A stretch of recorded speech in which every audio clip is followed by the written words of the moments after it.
Meeting room में शहर की एक बड़ी कंपनी के बड़े अफसर खामोशी से अपनी सीट पर बैठे हुए थे। सामने बड़ी स्क्रीन पर आंकड़ों की लंबी लिस्ट खुली हुई थी। टेबल के गिर्द रखी फाइल्स के पन्नों को लगातार पलटा जा रहा था। कमरे की हवा में काफ़ी संजीदगी थी। हर कोई अपने एमडी की बात पर पूरी तरह ध्यान दे रहा था। अनुराग ओबराय टेबल के बीच वाली जगह पर अपनी खास चेयर पर बैठा हुआ था। उसके चेहरे पर वही हमेशा वाली सख्ती थी। गहरी भूरी आंखें कभी स्क्रीन पर उठतीं तो कभी सामने बैठे लोगों के चेहरों पर जातीं। इस मीटिंग के लिए कई दिनों से तैयारी हो रही थी। अलग अलग डिपार्टमेंट से रिपोर्ट मंगवाई गई थी। कई बड़े फैसले लिए गए थे। कंपनी के फ्यूचर से जुड़े एक बहुत ही ज़रूरी डील पर बात हो रही थी। अनुराग ने सामने रखी फाइल बंद करते हुए अपनी आवाज़ में वही रौब बरकरार रखा जो उसके अंदर काम करने वाले लोग अक्सर महसूस करते थे। मैंने सभी रिपोर्ट्स देख ली हैं। मुझे किसी भी डिपार्टमेंट की तरफ से ऐसी देर बिल्कुल मंजूर नहीं, जिसकी वजह से कंपनी का ये प्रोजेक्ट एक हफ़्ता भी पीछे जाए। अगर किसी को भी किसी लेवल पर कोई दिक्कत है तो वो अभी सामने लाए।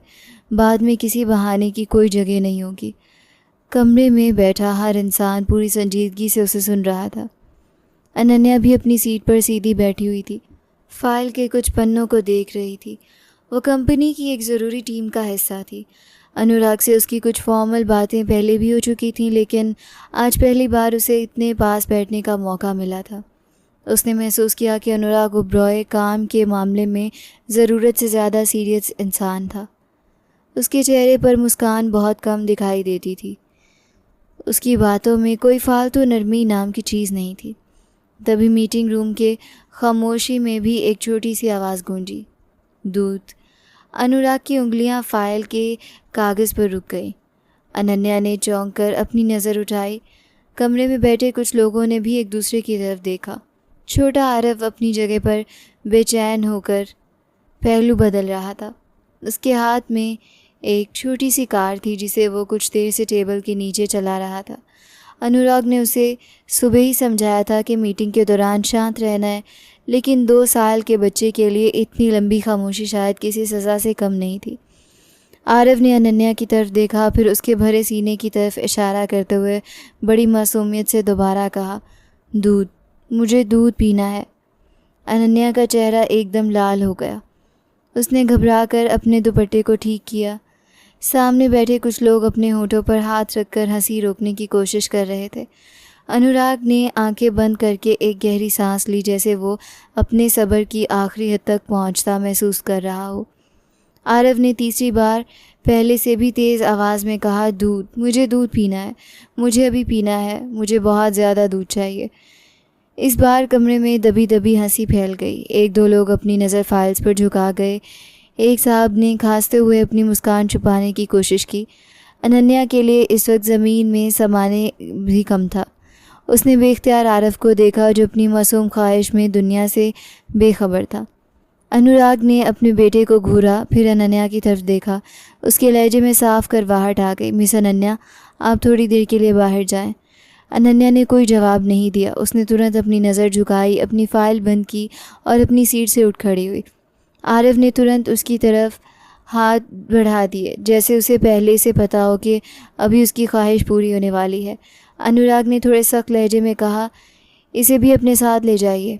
अनन्या ने बच्चे को अपनी गोद में उठा लिया। आरव ने तुरंत उसके गले में दोनों बाहें डाल दी। उसके चेहरे पर ऐसी चैन भरी मुस्कान आ गई जैसे उसने दुनिया की सबसे बड़ी कामयाबी हासिल कर ली हो। मम्मा मेरे साथ चलेंगी, मुझे दूध देंगी। अनन्या ने शर्मिंदगी से नज़र झुका ली। आरव बेटा, ऐसी बातें सबके सामने नहीं करते। आप पापा की मीटिंग ख़राब कर रहे हैं। आरव ने उसकी बात शायद समझी ही नहीं। उसने अनन्या के कंधे पर अपना चेहरा रख दिया। मम्मा, मुझे आप बहुत अच्छी लगती हैं। मैं आपके पास ही बैठूँगा। पापा को काम करने दो। अनन्या के कदम दरवाजे की तरफ बढ़ गए।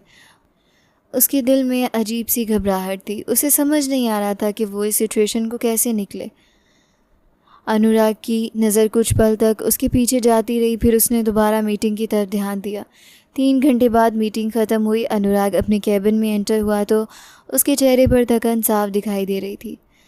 उसने टाई की नॉट थोड़ी ढीली की और अपनी चेयर की तरफ बढ़ा, लेकिन आरव ने उसे देखते ही अपना मुख दूसरी तरफ कर लिया।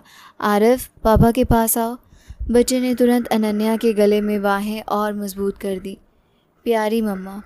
अनुराग के होंठ भींच गए। प्यारी मम्मा को छोड़ो आरव, पापा के पास आओ। आरव ने सर हिला दिया। नहीं, मुझे प्यारी मम्मा के पास रहना है। अनन्या ने बच्चे को समझाने की कोशिश की। आरव बेटा, आपके पापा बहुत थक गए हैं, आप उनके पास जाएं। आरव ने अनुराग को देखा, फिर अनन्या के चेहरे की तरफ देखा। प्यारी मम्मा भी मेरे साथ चलेंगी। अनुराग कुछ पल खामोश रहा, फिर अपने बेटे को देखता रहा, फिर अनन्या की तरफ देखा। उसकी नज़र में अब पहले वाली कड़वाहट नहीं थी, वहाँ थकान के साथ एक अजीब सी बेबसी भी थी। आप आज रात मेरे घर चल सकती हैं प्लीज़। अनन्या एक पल के लिए हैरान रह गई। सर, मैं आपकी बात समझी नहीं। अनुराग ने चेयर के पीछे हाथ रखे अपनी नज़र झुकाई, फिर थोड़ी धीमी आवाज़ में बोला, मैं जानता हूँ कि ये अजीब रिक्वेस्ट है, मुझे ये भी पता है कि आपको इस बात पर हैरत हो रही होगी, लेकिन आरव ने आज सुबह से मुझे एक पल के लिए भी चैन नहीं लेने दिया। उसकी केयरटेकर ने छुट्टी ली हुई है। घर में इस वक्त कोई ऐसी औरत नहीं जो इसके साथ वो आराम से रह सके। आपके साथ ये बच्चा कुछ घंटों में इतना घुल मिल गया है जितना शायद पिछले कई महीनों में किसी के साथ नहीं हुआ। अनन्या खामोशी से आरव के बाल सहलाती रही। अनुराग ने अपनी बात जारी रखी। मैं आपको किसी मुसीबत में नहीं देखना चाहता, आपको फोर्स भी नहीं कर रहा, लेकिन आज रात मुझे सच में आपकी हेल्प चाहिए। आरव आपके बिना जाने को तैयार नहीं होगा। आप सिर्फ आज मेरे साथ घर पर आ जाएं, सुबह मैं ख़ुद आपको वापस छोड़ दूँगा। अगर आपको ये सही नहीं लगता तो आप साफ मना कर सकती हैं, मैं बुरा नहीं मानूँगा। अनन्या ने अनुराग के चेहरे को देखा। उसे पहली बार एहसास हुआ कि इस सख्त मिजाज आदमी के पीछे एक थका हुआ बाप भी है, जो अपने बच्चे के सामने बिल्कुल लाचार हो जाता है। आरव अभी तक उससे लिपटा हुआ था। उसके छोटे छोटे हाथ अनन्या के दुपट्टे को मजबूती से पकड़े हुए थे।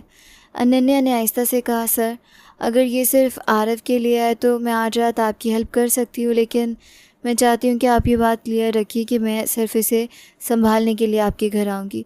अनुराग के चेहरे पर पहली बार हल्की सी नरमी आई। मुझे आपसे इससे ज़्यादा कुछ नहीं चाहिए मिस अनन्या, मैं आपके इस एहसान को कभी नहीं भूलूँगा। आरव ने तुरंत खुश होकर अनन्या के गाल पर किस किया। प्यारी मम्मा मेरे घर चलेंगी। अनन्या के होंठों पर बेख्तियार मुस्कान आ गई। हाँ आरव, आपकी प्यारी मम्मा आपके साथ चलेंगी। अनुराग ने दोनों को देखा। उसके दिल में एक अजीब सा एहसास हुआ जिसे वो खुद भी समझ नहीं पाया। उसे सिर्फ इतना पता था कि कई महीनों बाद उसके बेटे के चेहरे पर ऐसी खुशी दिखाई दी जो किसी खिलौने, किसी महंगी गिफ्ट या किसी पिकनिक से भी नहीं आई थी।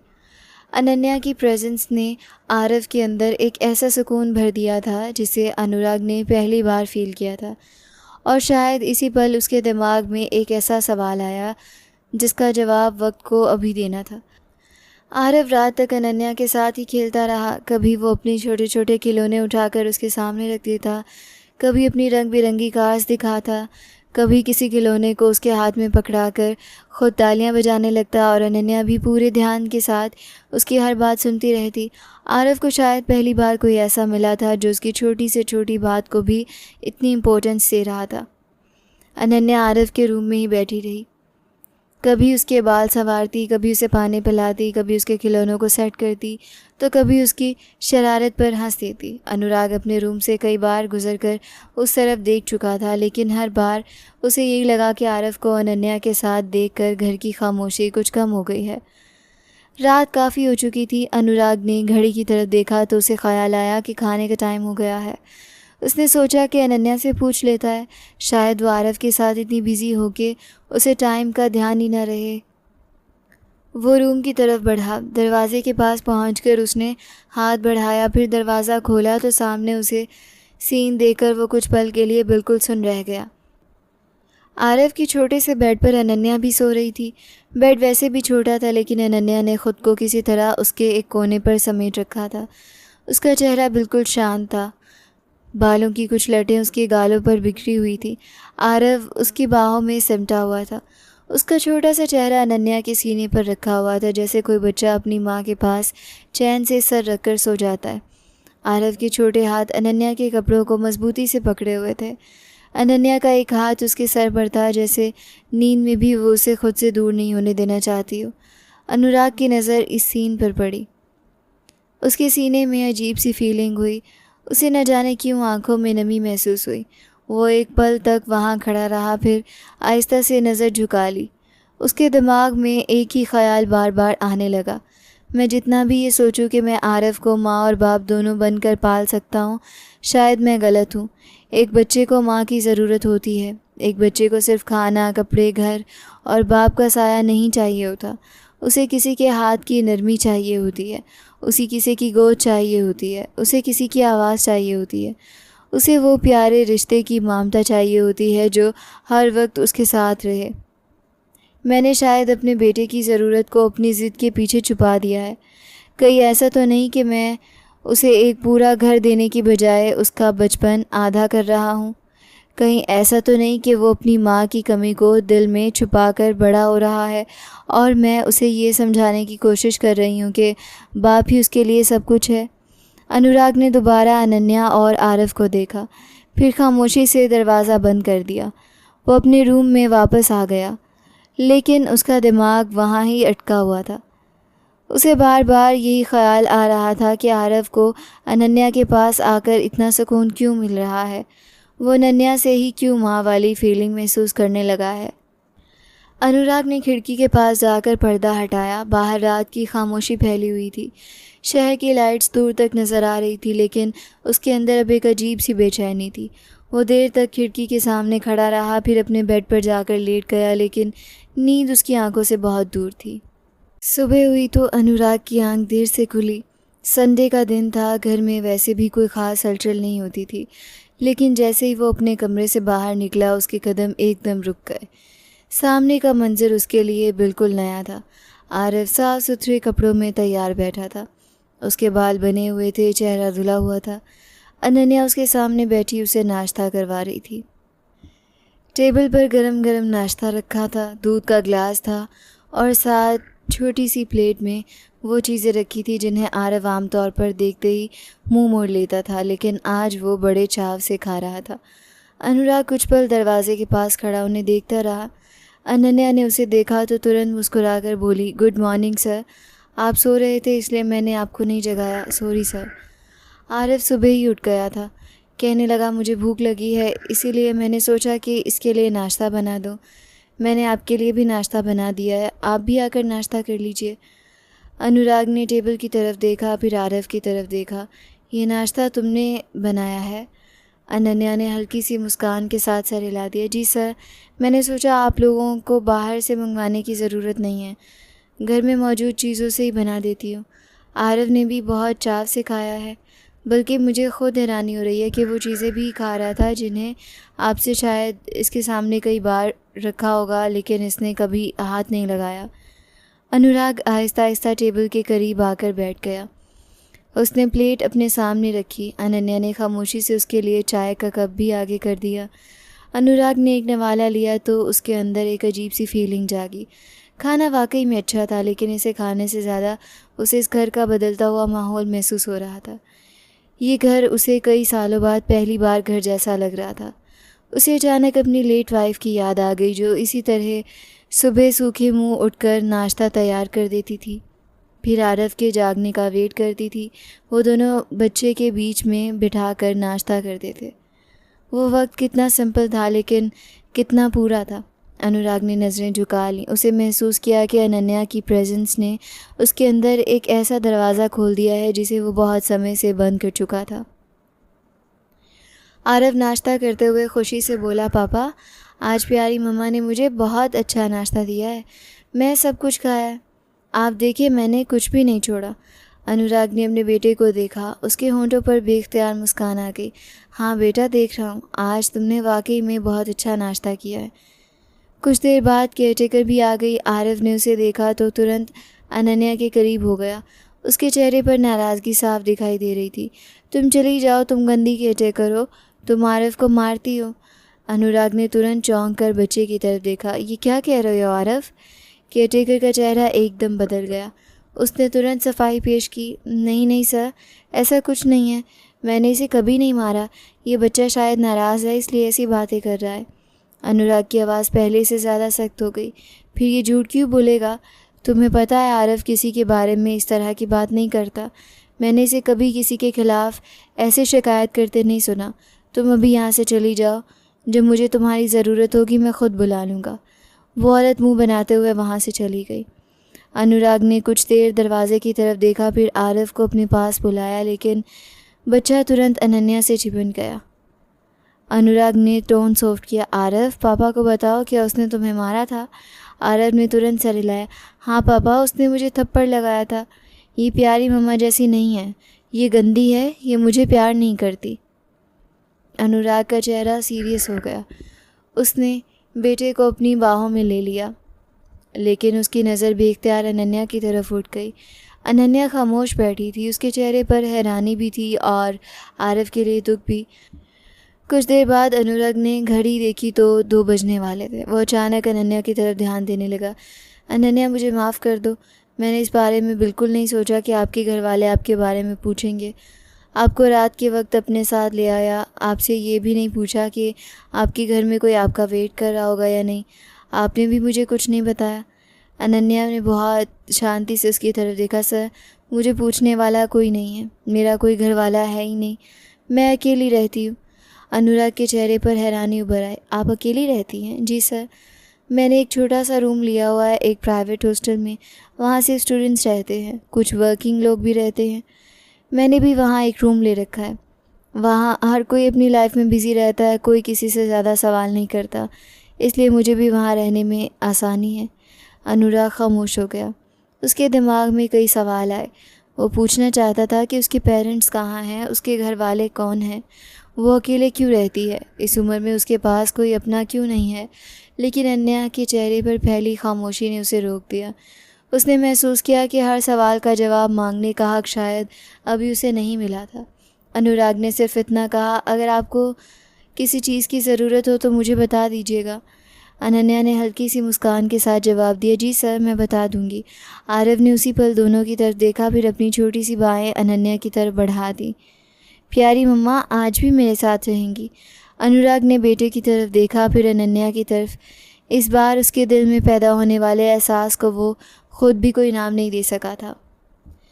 अगले दिन अनन्या का इस घर में रुकने का कोई प्लान नहीं था। वो सुबह से ही जानती थी कि आरव के जागने के बाद वो वापस अपने हॉस्टल चली जाएगी। अनुराग ने भी उसे रुकने के लिए कोई फोर्स नहीं किया था। दोपहर के करीब आरव सो गया था तो अनन्या ने अनुराग के पास आकर बहुत धीमी आवाज़ में कहा, सर, आरव सो गया है, इसीलिए मैं सोच रही थी कि अब मुझे अपने रूम पर वापस चले जाना चाहिए। मेरे भी कुछ ज़रूरी काम रह गए हैं। मैं कल रात अचानक यहाँ आ गई थी, इसलिए बहुत सी चीज़ें वैसे ही पड़ी हैं।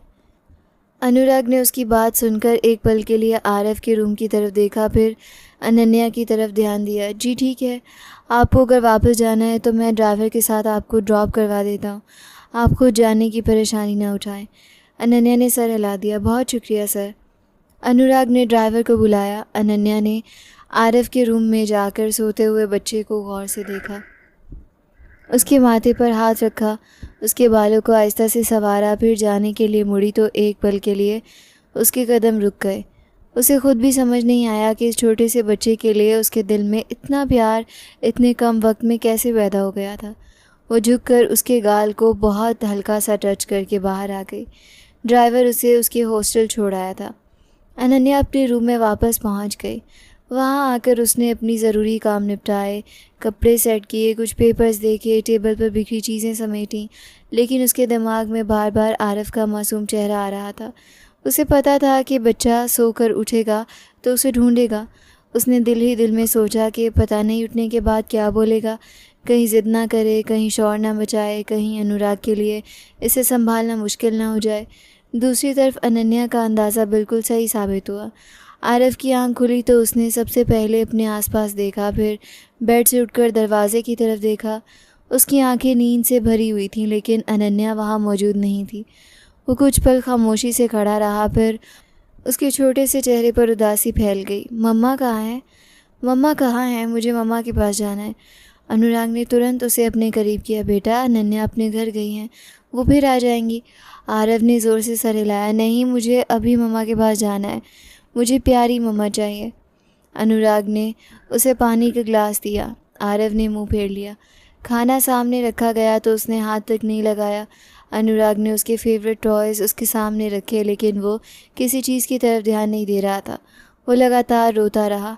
उसकी आंखें लाल हो गई थी। छोटा सा सीना रोने की वजह से बार बार ऊपर नीचे हो रहा था। अनुराग का दिल डूबने लगा। उसने इसे गोद में उठा लिया। आरव बेटा, इतना नहीं रोते। आप मेरे ब्रेव बेटे हो ना। आपको पापा की बात माननी चाहिए। अनन्या वापस आ जाएंगी। आप मुझे बताओ आपको क्या चाहिए, मैं आपको सब कुछ ला कर दूँगा। आरव ने रोते हुए उसके कंधे से अपना चेहरा लगा दिया। मुझे कुछ नहीं चाहिए, मुझे मम्मा चाहिए, मुझे प्यारी मम्मा के पास जाना है। अनुराग ने आंखें बंद कर ली। उसे पहली बार एहसास हुआ कि इस मामले को वो सिर्फ बच्चे की ज़िद समझकर इग्नोर नहीं कर सकता। वो आरव को लेकर बाहर निकला। शायद माहौल बदलने से बच्चे का दिल बहल जाए, लेकिन बाहर की हवा भी उसके मूड को ठीक ना कर सकी। रास्ते में अनुराग को अपना एक पुराना दोस्त मिल गया जो चाइल्ड स्पेशलिस्ट था। उसने दूर से आरव के रोने की आवाज़ महसूस की तो खुद अनुराग के पास आ गया। यार, दूर से तेरे बेटे के रोने की आवाज़ सुनकर मैं यहाँ आया हूँ। क्या हुआ इस छोटे प्रिंस को? अनुराग ने थके हुए लहजे में सारी बात बता दी। उसके दोस्त ने कुछ पल आरव को गौर से देखा, फिर अनुराग की तरफ सीरियस होकर बोला, यार ये बच्चा सिर्फ ज़िद नहीं कर रहा, इसे माँ की गहरी कमी महसूस हो रही है। तू जानता है ना कि इतनी कम उम्र में बच्चे का अंदाज़, इमोशनल अटैचमेंट कितनी तेज़ बनती है। तूने भी अपने आप को ये यकीन दिलाया हुआ है कि तू इस बच्चे के लिए माँ और बाप दोनों बन सकता है, लेकिन रियलिटी ये है कि बाप की जगह बाप ही पूरी कर सकता है, माँ की जगह माँ ही पूरी कर सकती है। अनुराग खामोश रहा। उसके दोस्त ने बात जारी रखी, हम तुझे सारी ज़िंदगी कहते रहे कि शादी कर ले, तू हर बार बात बदल देता था। तेरी वाइफ इस दुनिया से चली गई तो तूने जैसे बाकी दुनिया से भी मुंह मोड़ लिया। आरव उस वक्त सिर्फ 6 महीने का था, आज देख उसकी उम्र क्या है, सभी 2 साल भी नहीं है। ये वो एज है जिसमें बच्चा हर पल माँ की ज़रूरत महसूस करता है। अगर ये अनन्या से इतना जुड़ गया है तो एक रास्ता ये भी है कि तू उसी लड़की के बारे में सीरियसली सोचे। अनुराग ने तुरंत उसकी तरफ देखा। ये कोई मजाक थोड़ी है कि मैं अचानक अनन्या से शादी कर लूँ। मुझे ये भी नहीं पता कि उसकी लाइफ में कोई और है या नहीं। मुझे ये भी नहीं पता कि वो किससे प्यार करती है या नहीं। मैं सिर्फ अपने बेटे की ज़िद की वजह से किसी लड़की की लाइफ का डिसीजन नहीं ले सकता। उसके दोस्त ने थोड़े सख्त टोन में कहा, तो फिर पता कर ले यार, लेकिन अभी सबसे पहले आरव को उसके पास ले जा। ये बच्चा अगर लगातार खाना पीना छोड़ देगा तो बहुत बुरा हो जाएगा। तू अपने बेटे की ज़रा सी तकलीफ़ बर्दाश्त नहीं कर सकता, मैं जानता हूँ, इसलिए अपनी ईगो को एक तरफ रख और इस बच्चे को उसकी मम्मा के पास ले जा। अनुराग ने आरव की तरफ देखा जो अब भी उसके सीने से लगा सिसक रहा था। कुछ तो करना पड़ेगा। शाम तक वो दोनों घर वापस आ गए, लेकिन आरव का हाल नहीं बदला था। कभी अनुराग उसे खिलौने से बहला लेता, कभी से गोद में उठाकर रूम में ले जाता, लेकिन कुछ ही देर बाद वो दोबारा कहने लगा, मुझे मम्मा के पास जाना है, प्यारी मम्मा के पास जाना है। अनुराग ने कई बार मोबाइल हाथ में लिया, फिर वापस रख दिया। उसे अनन्या को बार बार बुलाने में अजीब सी झिझक महसूस हो रही थी। उसे पता था कि अनन्या उसके बेटे की जिम्मेदार नहीं थी, वो सिर्फ एक मेहमान थी जिसने इंसानियत के नाते आरिफ को अपना प्यार दिया था। मगर अब सिचुएशन ऐसी हो चुकी थी कि अनुराग को अपने असूलों से ज़्यादा अपने बेटे की कंडीशन की चिंता थी। आखिरकार उसने अनन्या का नंबर मिलाया। अनन्या ने कॉल उठाई। जी सर। अनुराग की आवाज़ में पहली बार वो सख्ती नहीं थी जो आम तौर पर उसके लहजे में रहती थी। अनन्या, मुझे आपसे माफ़ी के साथ एक हेल्प चाहिए। आरिफ सुबह से आपको याद कर रहा है। मैंने इसे बहुत समझाया, बाहर लेकर गया हूँ, इसे खाना खिलाने की कोशिश की है, पानी पिलाने की कोशिश की है, मगर ये कुछ नहीं खा रहा। वो लगातार रोता जा रहा है। मैं नहीं चाहता कि आपको कोई तकलीफ़ हो, मगर इस वक्त मुझे समझ नहीं आ रहा कि मैं क्या करूं। दूसरी तरफ कुछ पल खामोशी रही। सर, आरिफ ठीक तो है ना? वो सिर्फ आपको याद कर रहा है। अनन्या ने घड़ी की तरफ देखा। रात के 9 बज रहे थे। सर, आप इस वक्त यहाँ आएंगे तो हॉस्टल में लोग बातें करेंगे। अनुराग ने बिना रुके जवाब दिया। कोई बात नहीं, मैं आ रहा हूँ, आप अपनी लोकेशन भेजिए। सर, क्या वाकई में ज़रूरी है जी अनन्या, बहुत ज़रूरी है, मेरे लिए नहीं आरव के लिए। अनन्या ने लोकेशन भेजी। अनुराग ने मोबाइल देखा, कार निकाली और तुरंत निकल गया। रास्ता थोड़ा दूर था। 10 बजने के करीब वो हॉस्टल पहुंचा। वो कार से बाहर निकला तो वार्डन की नज़र तुरंत उस पर पड़ गई। वो तेज़ कदमों से आगे बढ़ी और अनन्या के रूम की तरफ देखकर बोली, मैंने तुमसे पहले ही कहा था कि यहाँ इस तरह का काम नहीं चलेगा। ये कोई डेट मारने की जगह नहीं है। तुमने इस लड़के को इतनी रात को क्यों बुलाया? तुम तो कहती थी कि तुम्हारी शादी नहीं हुई। फिर ये कौन है? ये बच्चा किसका है? अनुराग के चेहरे पर नाराज़गी उभर आई। आप जैसा समझ रही हैं ऐसी कोई बात नहीं है। हमारा कोई ऐसा रिश्ता नहीं है। मैं सिर्फ अपने बेटे को लेने आया हूँ। वार्डन ने तुरंत सवाल किया, फिर आप इतनी रात को यहाँ क्या कर रहे हैं? अनुराग ने सख्त नज़र से उसे देखा। मैं आपको बाद में पूरी बात समझा दूंगा, अभी हमें जाने की ज़रूरत है। उसके लहजे में ऐसी पक्की बात थी कि वार्डन कुछ और कहने से पहले रुक गई। अनन्या अपना सामान उठाकर बाहर आई। अनुराग ने उसे हाथ से बैग ले लिया। दोनों कार में बैठ गए। आरव अनुराग की गोद में सो रहा था। कार को दरवाजे की तरफ आवाज़ पर वो अचानक जाग गया। उसने आंखें खोली। सामने अनन्या को देखा तो जैसे पूरे दिन का दर्द एक ही पल में आंखों से बह निकला। मम्मा! अनन्या ने तुरंत उसे अपनी बाहों में ले लिया। आरव उसके सीने से लगकर फूट फूट कर रोने लगा। मम्मा, आप कहाँ चली गई थी? मैंने आपको बहुत याद किया। मुझे आपके पास जाना था। अनन्या ने उसके सर पर हाथ फेरा। उसके आंसू पोंछे। अरे मेरे बच्चे, क्या हो गया? मैं तो आ गई हूँ ना, फिर इतना रोने की क्या बात है? देखो, मैं तुम्हारे पास हूँ, अब कहीं नहीं जा रही। आरव ने अपने छोटे बाएं उसके गले में डाल ली। फिर आहिस्ता आहिस्ता उसकी सिसकियाँ कम होने लगीं। अनन्या उसके सीने से लगाए बैठी रही थी। अनुराग खामोशी से कार ड्राइव करता रहा, मगर उसकी नज़र बार बार मिरर में अनन्या और आरव की तरफ उठ रही थी। कुछ देर बाद आरव दोबारा अनन्या के सीने से लगा सो गया था। इस बार उसके चेहरे पर पूरा सुकून था। घर पहुंचकर अनन्या ने उसे अनुराग के साथ मिलकर बेड पर लाया। अनुराग ने बच्चे के ऊपर कंबल ठीक किया। फिर अनन्या की तरफ देखा। आप भी आज खाना खाए बिना सो गई थी। आइए, खाना खा लीजिए। मुझे आपसे एक ज़रूरी बात भी करनी है। अनन्या ने थकान के बावजूद सर हिला दिया। जी ठीक है। उसने आरव के ऊपर कंबल दिया और ठीक किया। फिर आहिस्ता से रूम से बाहर आ गई। दोनों डाइनिंग टेबल के आमने सामने बैठ गए। टेबल पर खाना लगा हुआ था। अनुराग कुछ पल खामोश रहा।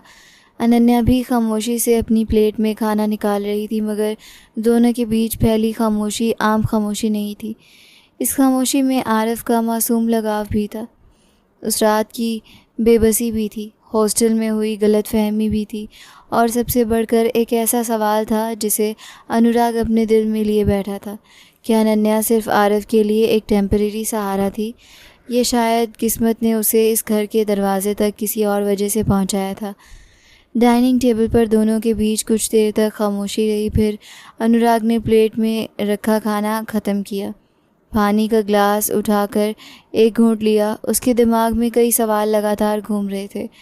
वो अनन्या के सामने बैठा देख रहा था, मगर वर्ड्स सेट करने में थोड़ा वक्त लग रहा था। आखिरकार उसने ग्लास टेबल पर रखा और सीरियस होकर उसकी तरफ देखा। मैं जानना चाहता हूँ कि आप अकेले क्यों रहती हैं? आपकी फैमिली कहाँ है? अगर आप माइंड ना करें तो क्या मैं ये बात पूछ सकता हूँ? अनन्या ने कुछ देर पहले उसकी तरफ देखा। फिर उसके चेहरे पर एक ऐसी मुस्कान आई जिसमें खुशी नहीं थी, सिर्फ पास्ट की एक थकान थी। नहीं सर, आप पूछ सकते हैं, मुझे बुरा नहीं लगेगा। बल्कि शायद आज पहली बार किसी ने मुझे इस तरह पूछा है कि मैं अकेले क्यों रहती हूँ। मेरी फैमिली कभी थी ही नहीं। मम्मी पापा बहुत पहले इस दुनिया से जा चुके थे।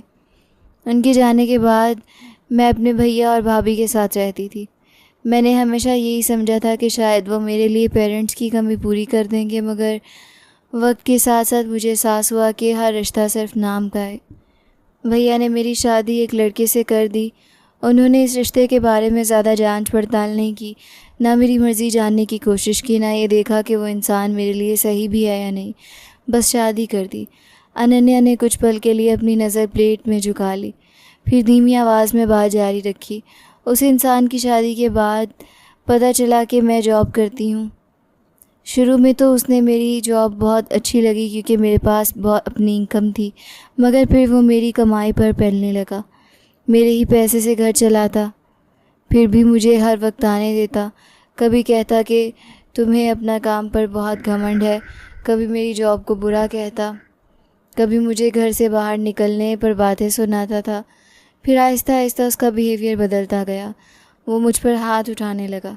मैंने बहुत कुछ बर्दाश्त किया क्योंकि मुझे लगता था शायद वक्त के साथ हालात ठीक हो जाएंगे, मगर हालात ठीक नहीं हुए, बल्कि दिन ब दिन ख़राब होते गए। एक वक्त आया जब मुझे लगा कि अगर मैं ज़्यादा दिन वहाँ रही तो शायद मैं ख़ुद को ही खो दूँगी। इसलिए मैंने उससे डिवोर्स ले लिया और उस रिश्ते को ख़त्म कर दिया। अनुराग पूरे ध्यान से उसकी बात सुन रहा था। अनन्या की आवाज़ में शिकायत कम थी, मगर उसके अल्फाज में बीते हुए वक्त की कड़वाहट साफ महसूस हो रही थी। इसके बाद मैंने दोबारा अपनी लाइफ स्टार्ट करने की कोशिश की, पर आपकी कंपनी में जॉब मिल गई। मैंने ख़ुद को काम में बिज़ी कर लिया। मैंने सोचा कि शायद लाइफ में हर चीज़ मिलना ज़रूरी नहीं होता। अगर इंसान को पीस मिल जाए तो वो भी बहुत बड़ी बात है। अब मैं इसे सुकून के साथ रह रही हूँ। मेरे पास कोई बड़ा घर नहीं है, कोई परिवार नहीं है, कोई ऐसा इंसान नहीं है जो रोज़ मेरा वेट करता हो, मगर कम से कम मुझे किसी के साथ हाथ उठाने का डर नहीं है, किसी के तानों का डर नहीं है। मैं अपनी मर्ज़ी से सांस ले सकती हूँ। अनुराग ने गहरी सांस ली। उसके चेहरे पर दुख साफ था। मुझे सच में बहुत अफसोस हुआ आपकी स्टोरी सुनकर। मैंने कभी सोचा भी नहीं था कि आपने इतना कुछ बर्दाश्त किया होगा। कभी कभी इंसान किसी को सिर्फ सामने से देखता है और समझता है कि उसकी लाइफ भी शायद नॉर्मल लोगों की तरह है, मगर हर इंसान अपने अंदर एक पूरी स्टोरी लिए घूमता है। अनन्या ने खामोशी से उसकी तरफ देखा। अनुराग ने कुछ पल रुका, फिर अपनी लाइफ का वो हिस्सा बताना शुरू किया जिसे वो बहुत कम लोगों के सामने खोलता था। मैं भी आपको अपने बारे में कुछ बताना चाहता हूँ। मेरी वाइफ का नाम कविता था। वो काफ़ी अच्छी औरत थी। हमारी लव मैरिज थी। हम दोनों एक दूसरे को प्यार करते थे, मगर बीच कोई बड़ी लड़ाई नहीं हुई। कोई ऐसा इशू नहीं हुआ जिसकी वजह से हमारा रिश्ता ख़राब हो। हमारे पास एक छोटा सा प्यारा सा बेटा आया, आरव।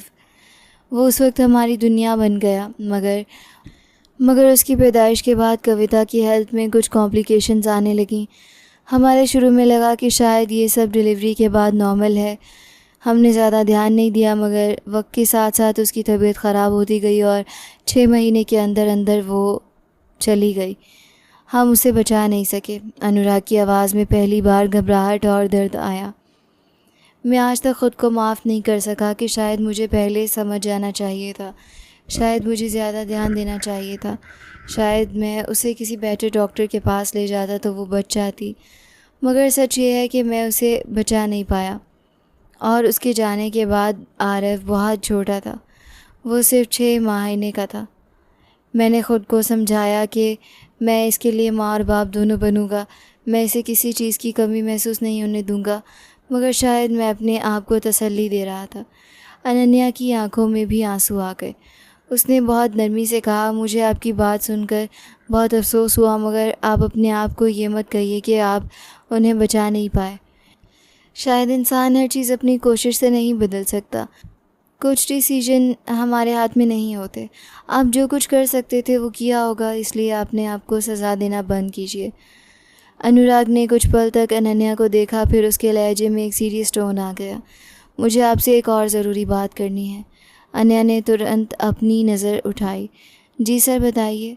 दोनों खाना ख़त्म कर चुके थे। टेबल पर सिर्फ पानी के गिलास बाकी थे। अनुराग ने अपनी उंगलियां आपस में जोड़ी, फिर सीधा अनन्या की आंखों में देखा। आरव की कंडीशन आपके सामने है। वो आपको छोड़ने के लिए तैयार नहीं है। उसके साथ आपका कनेक्शन हर घंटे के साथ बढ़ता जा रहा है। वो बहुत छोटा है। मैं उसके लिए बहुत कंसर्न्ड हूँ, बहुत परेशान हूँ। मैं नहीं चाहता कि वो दोबारा इसी तरह रोए, खाना छोड़ दे या किसी ऐसे इमोशनल इशू में चला जाए जिससे बाद में संभालना मुश्किल हो जाए।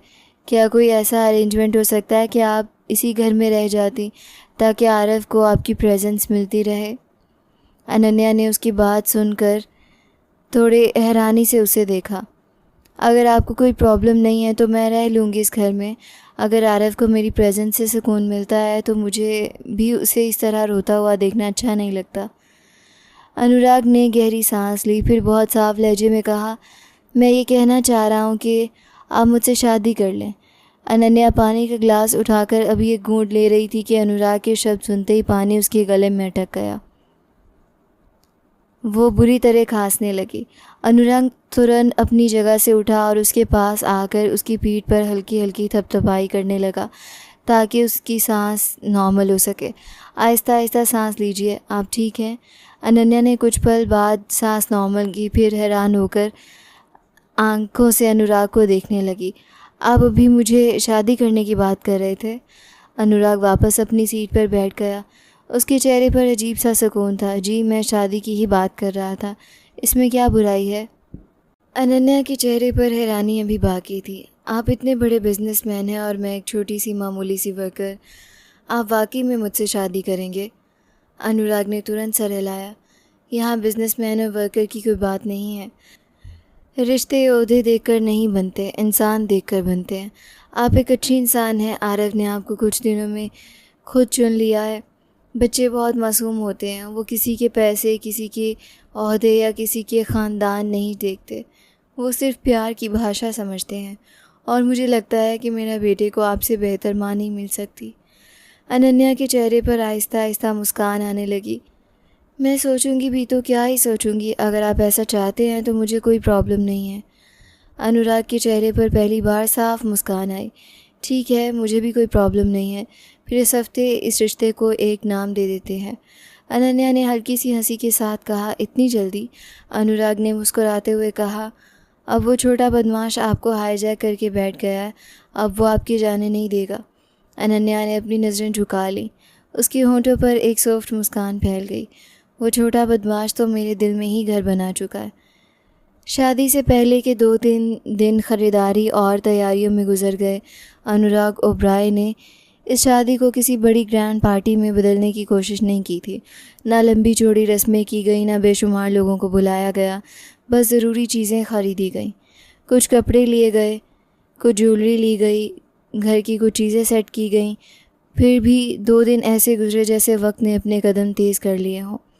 और इन तमाम तैयारियों में अगर किसी ने सबसे ज़्यादा एंजॉय किया था तो वो आरव था। कभी वो अनुराग के साथ मार्केट जाता, कभी अनन्या के हाथ पकड़कर दुकान के अंदर चला जाता, कभी किसी छोटी सी चीज़ को देखकर ज़िद करता, कभी अपनी पसंद का खिलौना उठा लेता और फिर पूरी मासूमियत से अनन्या को दिखाकर कहता कि उसे चाहिए। अनन्या भी उसकी हर ख्वाहिश पूरी करने के चक्कर में रहती थी और अनुराग दूर खड़ा अपने बेटे को देखता रहता, जिसके चेहरे पर कई दिनों बाद ऐसी खुशी थी जो उसने बहुत समय से नहीं देखी थी। शादी के दिन भी इसी सिंप्लिसिटी के साथ आ गया। अनन्या ने दुल्हन बनने के लिए बहुत ज़्यादा शो ऑफ नहीं किया था। उसने बस एक खूबसूरत सा लहंगा पहना था जिसमें उसकी सिंप्लिसिटी और निखर के सामने आ रही थी। हल्का सा मेकअप था, बाल नीट स्टाइल में बने हुए थे, कुछ ज्वेलरी उसके आउटफिट के साथ बहुत जच रही थी, मगर उसके चेहरे पर मौजूद नेचुरल ब्यूटी ने हर एक्स्ट्रा मेकअप को अननेसेसरी बना दिया था। अनुराग ने जब उसे पहली बार देखा तो कुछ पल खामोश रह गया। उसे खुद भी पता नहीं था कि वो अनन्या को इस अंदाज में देखने के लिए तैयार नहीं था। वो लड़की जो कुछ दिन पहले उसकी कंपनी की एक आम सी एम्प्लॉय थी, आज उसके सामने उसकी पत्नी बनकर सामने खड़ी थी। अनुराग खुद भी सिंपल मगर क्लासी फॉर्मल आउटफिट में था। उसके चेहरे पर हमेशा वाली सीरियसनेस थी, मगर आंखों में एक अजीब सा सुकून मौजूद था। रात गई, दोनों घर वापस आए। आरव पहले ही सो चुका था।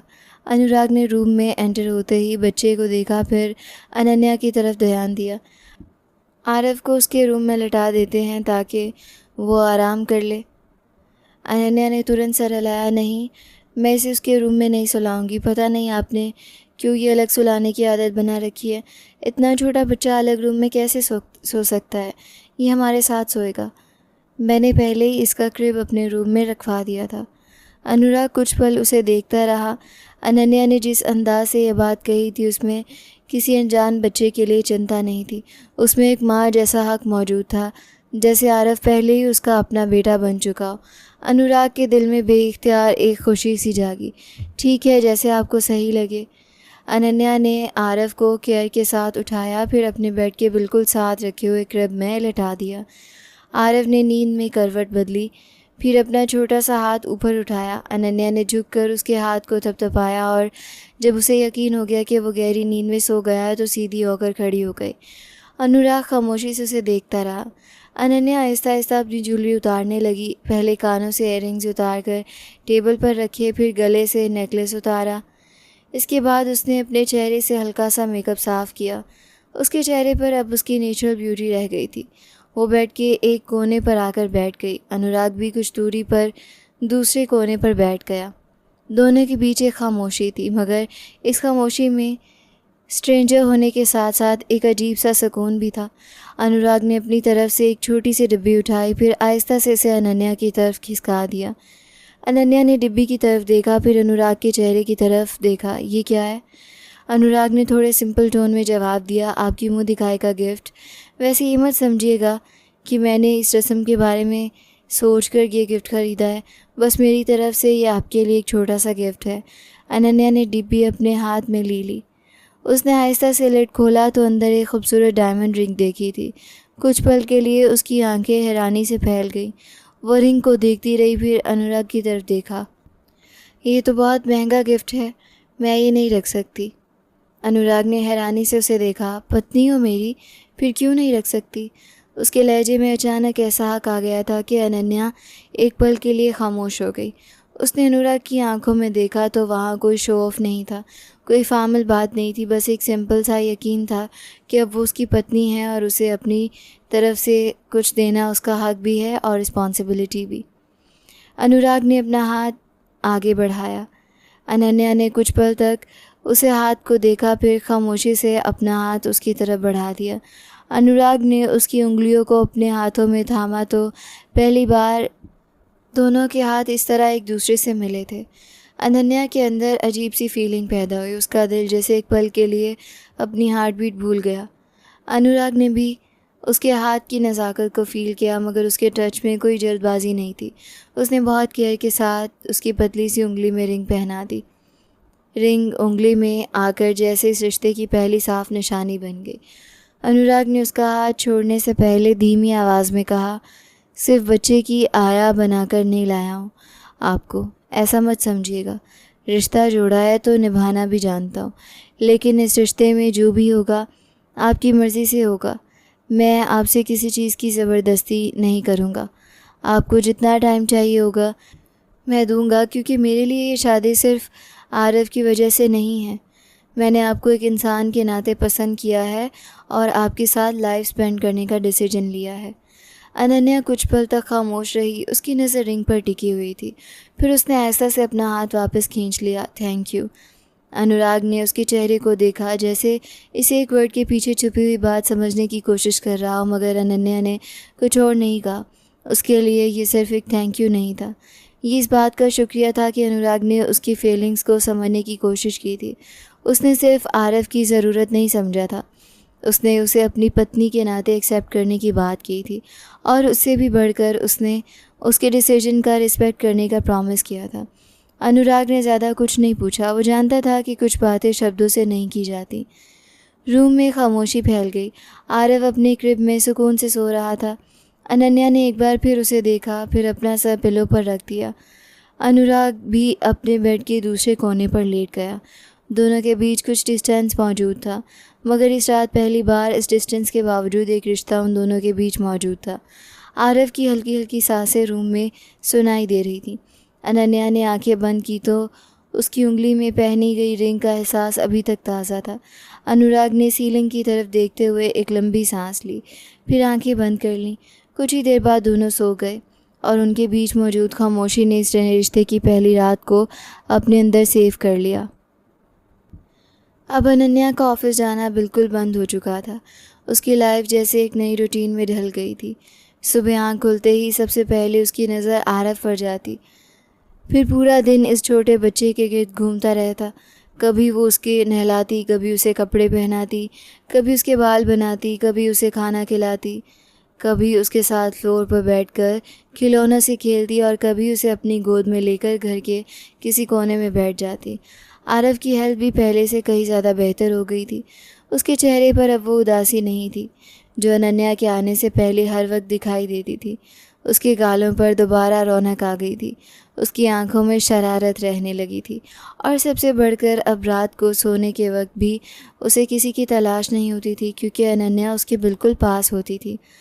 आरव अब अनन्या के बिना शायद अपने दिन का ख्याल भी नहीं रख सकता था। वो सुबह उठते ही मम्मा कहता था, खाते खाते हुए मम्मा को बुलाता था, खेलते हुए मम्मा को अपने साथ बैठाता और रात को नींद आने से पहले भी अपनी छोटी सी बाहों से अनन्या को पकड़कर सोता था। अनुराग ये सब देखता तो दिल ही दिल में खुश होता रहता। उसे कभी अपने बेटे की इस अटैचमेंट से कोई कंप्लेंट नहीं हुई थी, बल्कि उसे ये लगता था कि जैसे आरव ने इस घर को दोबारा ज़िंदा कर दिया और अनन्या ने इस जिंदा घर को एक पूरा घर बना दिया। एक शाम अनुराग ऑफिस से वापस आया तो घर में एंटर होते ही उसे आरव की खिलखिलाती हुई आवाज़ सुनाई दी। वो आवाज़ सुनकर ही उसके चेहरे पर मुस्कान आ गई। अनुराग ने अपना कोट उतारा और आवाज़ की तरफ बढ़ा तो देखा आरव फ्लोर पर बैठा अनन्या के साथ खेल रहा था। अनन्या ने उसके सामने कई खिलौने रखे हुए थे और आरव कभी एक कार उठाता, कभी दूसरी कार अनन्या को दिखाता, फिर खुद ही हंसने लगता। अनुराग भी उन दोनों के पास आकर बैठ गया। जब से तुम्हारी मम्मा आई है तुम अपनी मम्मा की ही हो गए हो, पापा को तो बिल्कुल भूल गए हो। आरव ने तुरंत अपने खिलौने से नज़र उठाई, अनुराग की तरफ देखा, फिर पूरी संजीदगी से बोला, पापा आप गंदे हो, मेरी मम्मा प्यारी हैं। अनन्या के चेहरे पर बेख्तियार हंसी आ गई। अनुराग भी खिलखिलाकर हंस पड़ा। अच्छा तो अब पापा गंदे हो गए और मम्मा प्यारी हो गई? आरव ने पूरे यकीन से सर हिलाया। हाँ पापा आप गंदे हो, मम्मा मुझे दूध देती हैं, मम्मा मुझे खाना देती हैं, मम्मा मेरे साथ खेलती हैं, मम्मा मुझे सुलाती हैं, आप सिर्फ काम करते हो। अनुराग ने नकली नाराज़गी से उसे देखा। तो फिर पापा क्या करें ताकि पापा भी अच्छे हो जाएं? आरव ने थोड़ा सोचने के बाद अनन्या की तरफ देखा। जैसे असली डिसीजन उसी के हाथ में हो। आप मम्मा जैसे प्यार करो फिर अच्छी हो जाओगे। अनन्या ने अपना चेहरा हाथ से छुपा लिया ताकि अनुराग उसकी हंसी न देख सके। अनुराग ने भी सर हिलाते हुए कहा, अच्छा जनाब, अब मुझे ये भी सीखना पड़ेगा कि मम्मा जैसा प्यार कैसे किया जाता है। आरव ने खुश होकर अपने खिलौने अनुराग की तरफ बढ़ा दिए। ये लो पापा, ये पहले मेरे साथ खेलो। अनुराग ने खिलौने ले लिए और बेटे के साथ खेलने लगा। उसे इस बात से कोई कंप्लेंट नहीं थी कि आरव हर वक्त अनन्या के साथ रहता था, क्योंकि उसके लिए सबसे बड़ी खुशी यही थी कि उसका बेटा खुश है। कुछ देर बाद अनुराग ने अनन्या की तरफ देखा। तुम तैयार हो जाओ, कहीं बाहर चलते हैं। अनन्या ने हैरानी से उसे देखा। कहाँ? अनुराग ने मुस्कुराकर जवाब दिया, बस चलते हैं, घूमेंगे फिरेंगे, कुछ खाएंगे, फिर थोड़ी शॉपिंग कर लेंगे। अनन्या ने आरव की तरफ देखा, फिर मुस्कुरा दी। ठीक है, मैं तैयार हो जाती हूँ। अनन्या ने खुद भी ड्रेस चेंज किया, आरव को भी खूबसूरत से कपड़े पहनाए, उसके बाल संवारे, फिर दोनों अनुराग के साथ कार में बैठ गए। वो एक अच्छे से होटल में गए जहाँ तीनों ने सुकून से खाना खाया। आरव कभी अनुराग के पास जाता, कभी अनन्या के पास आता, कभी अपनी पसंद की चीज़ उठाकर दोनों को दिखाता रहा। खाने के बाद वो कुछ देर वहाँ बैठे, फिर शॉपिंग के लिए निकल गए। अनुराग ने अनन्या के लिए कई खूबसूरत कपड़े पसंद किए। अनन्या बार बार कहती रही कि इतने कपड़े लेने की ज़रूरत नहीं है, मगर अनुराग हर बार उसे यही कहता रहा कि अब उसे रोकने वाला कोई नहीं है। आरव हमेशा की तरह खिलौने की दुकान देखते ही जैसे अपनी दुनिया में पहुंच गया। उसने एक एक करके एक खिलौना पसंद किया और अनुराग ने भी उसकी कोई ख्वाहिश नहीं टाली। अनन्या उसे देखकर हंसती रही। रात तक शॉपिंग कंप्लीट हुई, तीनों घर वापस आए। आरव कार में सो चुका था। घर पहुंचकर अनन्या ने उसे कार से उठाया। अनुराग ने भी उसकी हेल्प की। आरव को उसकी क्रिब में लटा दिया, कंबल ठीक किया, फिर अनन्या सीधी होने लगी। उसी पल अनुराग ने उसका हाथ पकड़ लिया। अनन्या एकदम रुक गई। क्या हुआ? अनुराग ने हल्की सी मुस्कान के साथ कहा, इस बच्चे का ही ख्याल है, मेरे बच्चे के पापा का कोई ख्याल नहीं।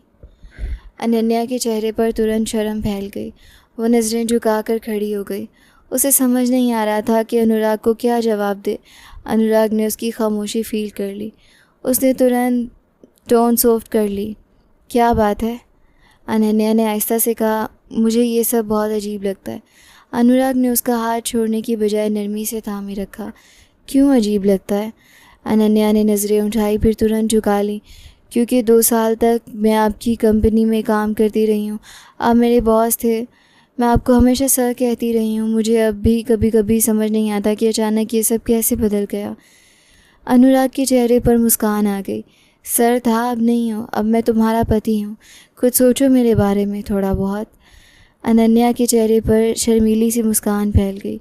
मुझे बहुत शर्म आ रही है, अनुराग ने हंसते हुए कहा। बेशर्म तो मैं भी इतनी नहीं हूँ, मगर थोड़ी सी जगह निकालो अपने दिल में मेरे लिए। अनन्या की हंसी निकल गई। उसने पहली बार अनुराग की तरफ इस तरह देखा जैसे वो सिर्फ आरव का बाप नहीं बल्कि उसका पति भी हो। आप भी ना अजीब बातें करते हैं, अनुराग ने मुस्कुराकर जवाब दिया। अजीब बातें नहीं कर रहा, बस ये चाहता हूँ कि मेरी पत्नी मुझे भी थोड़ा सा टाइम दे, मुझे भी याद करे, कभी मेरे लिए भी तैयार हो, कभी मेरे लिए भी कुछ सोचे, क्योंकि मैं सिर्फ आरव का बाप नहीं हूँ। अनन्या ने शर्माते हुए अपना हाथ आहिस्ता से उसके हाथ में रहने दिया। मैं कोशिश करूँगी। अनुराग की मुस्कान और गहरी हो गई। बस मुझे इतना ही चाहिए। रूम में आरव सुकून से सो रहा था। बाहर रात की खामोशी फैल चुकी थी और उन दोनों के बीच एक नए एहसास ने पहली बार जगह बनाई। उसका रिश्ता किसी बड़े प्रॉमिस, किसी फॉर्मल इजहार या किसी जल्दबाजी से नहीं बल्कि छोटी छोटी शर्मीली मुस्कानों, सॉफ्ट टोन और एक दूसरे को समझने की कोशिश से शुरू हुआ था।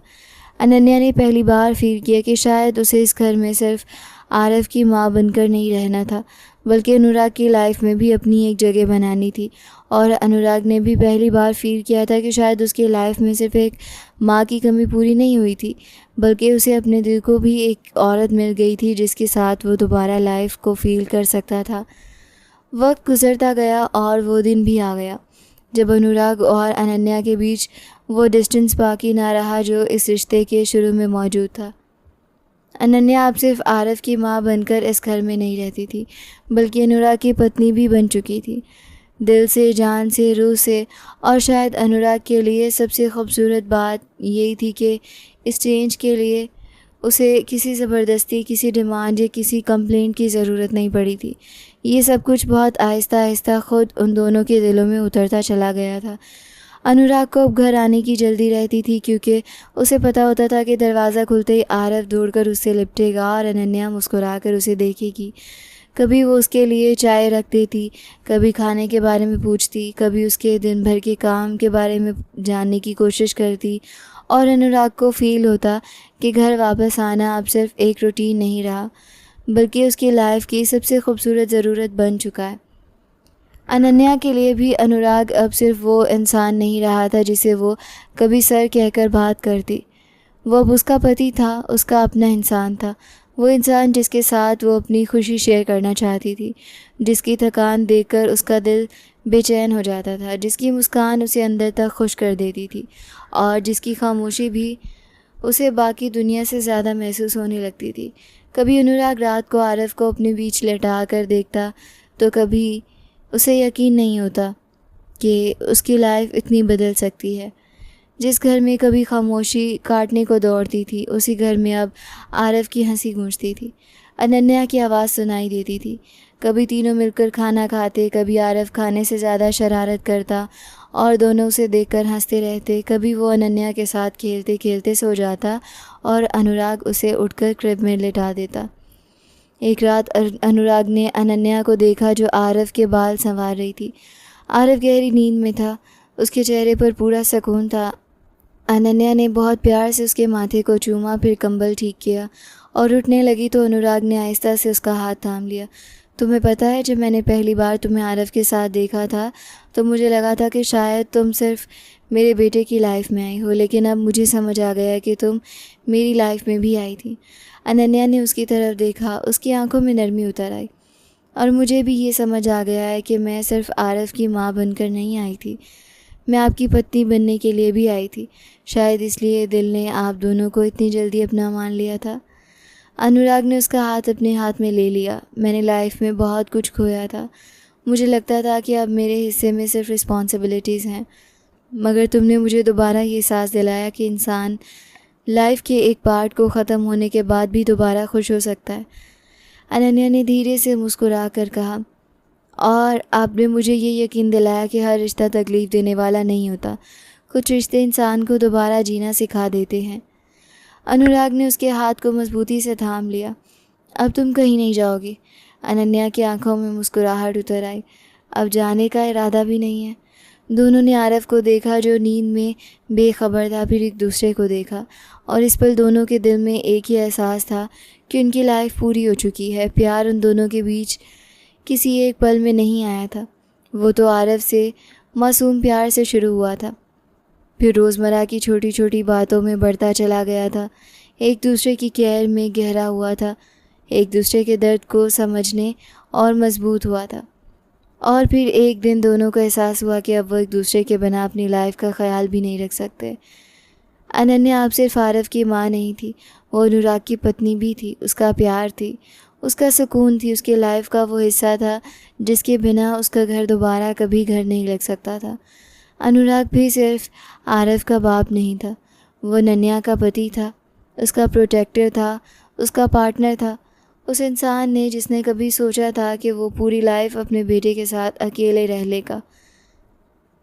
अब जान लिया था कि लाइफ अकेले बिताने के लिए नहीं होती, लाइफ किसी ऐसे इंसान के साथ शेयर करने के लिए होती है जो आपके दुख में आपका हाथ थाम ले, आपकी खुशी में आपसे ज़्यादा खुश हो जाए और आपके घर को घर बना दे। और आरव तो पहले ही दोनों के दिलों पर राज कर रहा था। वो कभी अनुराग के सीने पर सर रखकर सो जाता, कभी अनन्या की बाहों में सिमट जाता, कभी दोनों के हाथ पकड़कर उन्हें अपने साथ ले जाता और उन दोनों को कहीं ऐसा महसूस होता जैसे उनके प्यार की सबसे खूबसूरत वजह वो छोटा सा बच्चा था जिसने पहली बार अनन्या को अपने दिल में जगह दी। फिर अनन्या ने अनुराग के दिल में जगह बना ली और आखिरकार तीनों एक दूसरे की दुनिया बन गए। अब इस घर में कोई अकेला नहीं था, ना अनुराग, ना अनाया, ना आरव। तीनों एक दूसरे के साथ थे, तीनों एक दूसरे के लिए थे और तीनों की लाइफ में प्यार इस तरह शामिल हो चुका था कि अब किसी को ये सोचने की ज़रूरत नहीं थी कि इस घर में खुशी कहाँ से आई है, क्योंकि जहाँ प्यार मौजूद हो वहाँ खुशी खुद रास्ता बनाकर आ जाती है। अनुराग को उसका घर मिल गया था, अनन्या को अपना परिवार मिल गया था और आरव को वो माँ मिल गई थी जिसकी कमी ने कभी उसके छोटे से दिल को बेचैन रखा था। प्यार ने वाकई में सब डिस्टेंसेस मिटा दिए थे और इस बार प्यार सिर्फ एक रिश्ता नहीं था बल्कि उन तीनों की पूरी दुनिया बन चुका था।